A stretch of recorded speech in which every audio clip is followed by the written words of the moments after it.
بيسألني بيقول لما بيحصل بين أم مالك وبين والدتك مشكلة تقف مع مين وبتنصر مين؟ أولا والله والله والله أنا متجوز بقالي سنين، ما حصلش قبل كده في مشكلة بين أمي وأم مالك خالص. مراتي بتوقر أمي جدا وبتحبها جدا، عمرها ما تعمدت مضايقتها أبدا. أمي بتحب مراتي جدا جدا جدا جدا، والله العظيم. أنا بشر يعني عادي، حتى لو شيخ وحتى لو مراتي صالحة بتحصل بينا مشاكل. عمر ما في مشكلة أمي وقفت في صفي.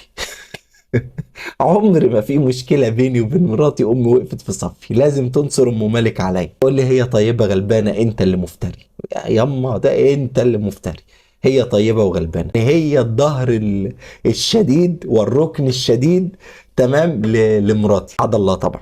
لكن انا هقول لكم حاجه حصلت اول الجواز. انا قلت لمراتي انا عمري ما هحابي حد ضدك لو انت مظلومه. قلت لها لا يمكن ابدا هنصر عليكي حد لو انت مظلومه مهما كان، لكن كل اللي ارجوه منك انك ما تتعامليش مع امي لو حصل بينكم سوء تفاهم بطريقه نديه. امي اللي هي في مقام امك زي ما امك في مقام امي، المفترض ان انت ما تتعامليش بطريقه نديه، ان انت وهي زي بعض وتخشوا صدام مع بعض. لا، انا هحل المشاكل، مش هسمح ان حد يظلمك، لكن ما تتعامليش بالطريقه دي. قد كان والحمد لله ما حصلش مشاكل، الحمد لله الاتنين الى الان، وان شاء الله يا رب يدوم ده في قمه الحب والتوقير مع بعض.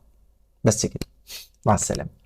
على فكرة أنا بناتي مش محجبات. طيب احنا لو كنا دربناهم وحببناهم في الحجاب من وهم صغيرين كان زمانهم دلوقتي لابسين وحابين الحجاب وسايباهم براحتهم وبيلبسوا اللبس اللي هم عايزينه. هو المفترض المرأة المسلمة ما تقولش أنا هلبس اللي أنا عايزاه، المفترض تلبس ما يرتضيه الله وما يرتضيه رسول الله. وما كان لمؤمن ولا مؤمنة إذا قضى الله ورسوله أمرا أن يكون لهم الخيارة من أمرهم. أنا لما بدخل أي مكان أو أي مؤسسة لها يونيفورم معين بلتزم باليونيفورم ده. اليونيفورم الذي يرتضيه الله للمرأة المسلمة هو الحجاب بكل بساطة. بس محترمات. طبعا بناتك محترمات يا أمي وفوق دماغنا من فوق، محدش يقدر يقول غير كده. ملهاش أي علاقة بمسألة الحجاب بالاحترام. ممكن فعلا تكون واحدة مش محجبة ومحترمة، بل ممكن كمان تكون واحدة ما بتصليش وهي محترمة، لكن هذا لا ينفي إن الحجاب واجب أوجبه الله عز وجل على كل امرأة مسلمة، وأن تاركة الحجاب هي عاصية وآثمة وستحاسب أمام الله إن لم يعفو الله عنها.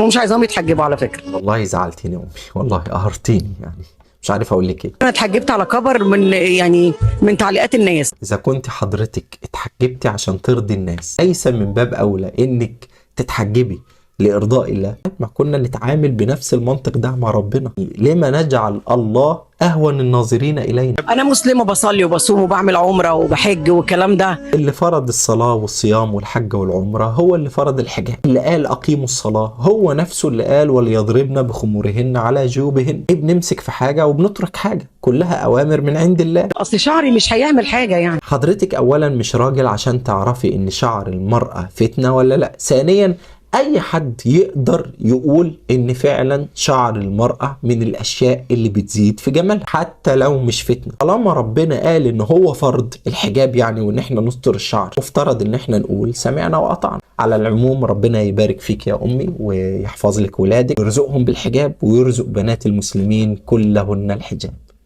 مع السلامة.